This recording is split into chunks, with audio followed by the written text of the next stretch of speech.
এই যে এখান থেকে সূর্যতালি অথবা নিজা যাকে বলা হয়, ওনার বাড়ির কর্নার থেকে এই যে দক্ষিণ দিকে মাদ্রাসার দিকে রাস্তাটা গেছে। আমি যদি রাস্তাটা ভালো করে দেখাই, অবশ্যই প্রচণ্ড প্রখর বেগে রোদ, যার কারণে একটু ভিডিওটা ক্লিয়ার না। ঠিক আছে,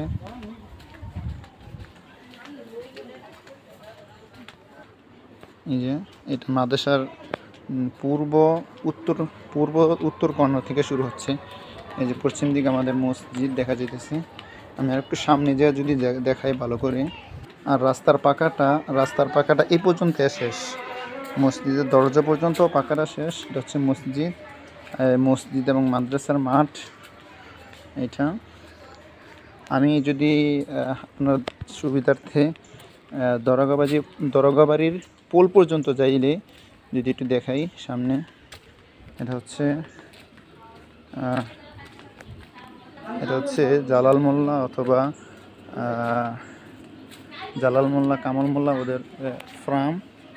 ঠিক আছে, এটা হচ্ছে আমাদের এই যে ডিপের পানি যাওয়ার জন্য যে লাইনটা, এখানে অবশ্যই একটু হালকা গোবর ময়লা আবর্জনা গরুর। হ্যাঁ, এবার যদি আমি সামনে যাই, এই যে রাস্তাটা, এটা অবশ্যই কাঁচা আছে।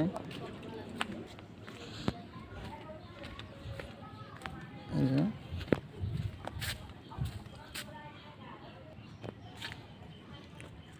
আসলে এই জায়গাটা পিছনের সাইড থেকে জায়গাটা একটু ভাঙ্গা, বৃষ্টি হলে চলাচলে একটু অসুবিধা হয়।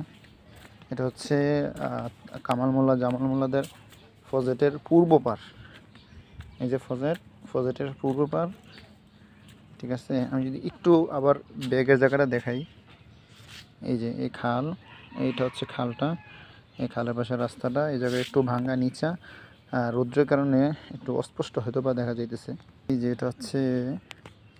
এটা হচ্ছে পোলটা, বুঝছেন, এটা হচ্ছে পোল হক্কা মাস্টারের পুকুরের দক্ষিণ পূর্ব কর্নার নুরুডক্তরের বাড়ির সাথে।